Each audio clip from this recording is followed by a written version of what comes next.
back to Aiki Insights. Next episode in the leverage series. Thank you, Uke. Thank you, Stuart, for Uke.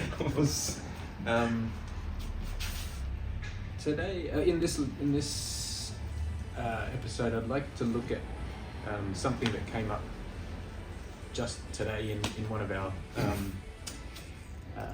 gradings, and it sort of sparked a thought in me that I wanted to put into practice here. So it's going to be HIJISHIME, and it's going to be the first version of HIJISHIME, where you use leverage to control uke in every step of the way, as opposed to just at the end to submit uke. Okay, so we'll do it from, it doesn't matter where you get it from, but we'll start from katate mochi, so one hand gets grabbed, and here.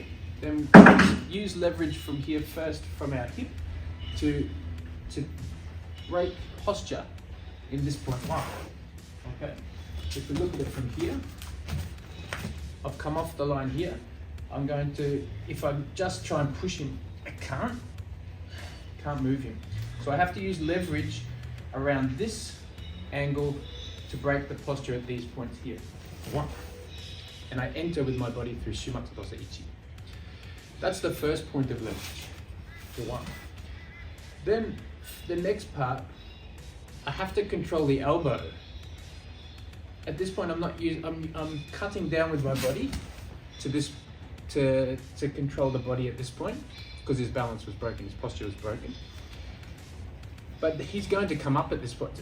At this time now, my leverage is finished. I can try and continue, but there's no power in it. So even if he'll come, his natural thing is to come up at this point here. So I need to now control the elbow here. All right. So one, leverage first, leverage second, leverage third. Now, if he tries to come up at this point, I have leverage. I have leverage over here because I'm not on his elbow. Where would you say I'm leveraging? Maybe just beyond it, just beyond it, where the insertion point of this tendon, would you say, exists. And I'm not using force, would you say, to do so? It's just solid. It's my force meeting it. Yeah. So I'm comfortable. I'm just holding my posture in a strong kamae, and if he's to come up, it goes against. All I do is lock my kamae, and I have control here. It does help that I stabilize this section of the arm so that the fulcrum point comes into play. Turning into here, concentrating power into one point here. So if he comes up again, I just concentrate into that point. Okay. So that's the second point of leverage. With one. First point, second point. Now my third point is utilizing this leverage here, even if he tries to come up again, nothing. Utilizing this leverage here all the way till I get to HIJISHIME. Then I connect to my chest. Now at this point, he wants to come up. I've invited him to come up. This is what his intention is, because there's a space here. I've offered that space. I'm not locking it down, because if I lock it down, he's more than likely knows what's coming next. And if it's me doing that, he has me here and he locks it down. I'm not going to come up because I can feel the stretch of my bicep. I'm going to come down and go in an opposite way to where they wants you to go. So if he does that to me again, so I'm grabbing now, leverage one, leverage two, then leverage three. Now he's nice and tight to tuck it right in. Yeah. Nice and tight. It's really detrimental for me to, we just move around. It's really detrimental for me to try and come up at this point. I'm just going to snap my elbow and tear my bicep. He's sending all that data through to me. My best defense is low. Okay. Because his structure and his tension is all up top. So I need to not offer him that opportunity. One leverage. 2 leverage, 3 leverage, then for leverage. Now I'm not offering him that now. This is tight. Do you have a different? Yeah. And then there's tension already on your bicep now, isn't there? So I don't want to do that. I want to invite him to come up, which is what he naturally feels like doing, would you say?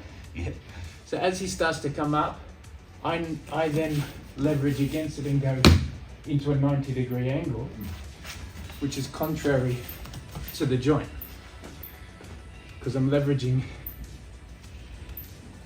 locking this elbow out. Okay?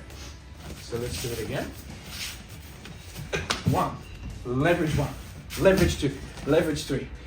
He can't come up at this point. I come through, connect. Now he wants to come up, but as he does, I leverage that elbow through this fulcrum point here. He's connected through my body. I can even finish with Ikajo. So it's really important that I make that connection and maintain that connection. As I said in the first episode of this series, none of these principles are mutually exclusive, right? So connection is key for this. Here, 1, leverage 1, leverage 2. Step through, maintaining. I don't do this because he's just going to come up and it's gone. Once that arm's bent, I can't get it back. I mean, I probably could, but it's not part of the thing. So I don't want that to bend. So I keep the pressure until I want to release it under my terms. Now it's released. It's like an invitation for him to come up, and I can break the elbow or control it. Okay. Let's go this one. 1, 2, lever, lever. If I want to now, I can now, if I want to completely submit him, take it in, then just keep the lever on and come into Ikajo or something else. So to recap, 3 points of leverage. First here, I need to lever at the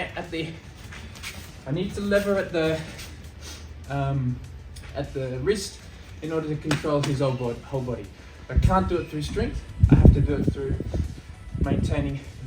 This is my quasi fulcrum point. Here. Then I cut down, lever through the elbow. Maintain. Now the third point of leverage is that I'm connected here and I need to lever through there. Finished. Then just down if I want to finish. Okay? So there's some finer points to HIJISHIME. So that Uke feels never able to, my intention is never to let Uke into a position that's not under my terms and give him a false sense of security at a moment when I believe it's detrimental to him and advantageous to me. Is that the feeling? Yes. Okay. So I hope you enjoyed that episode. See you next time.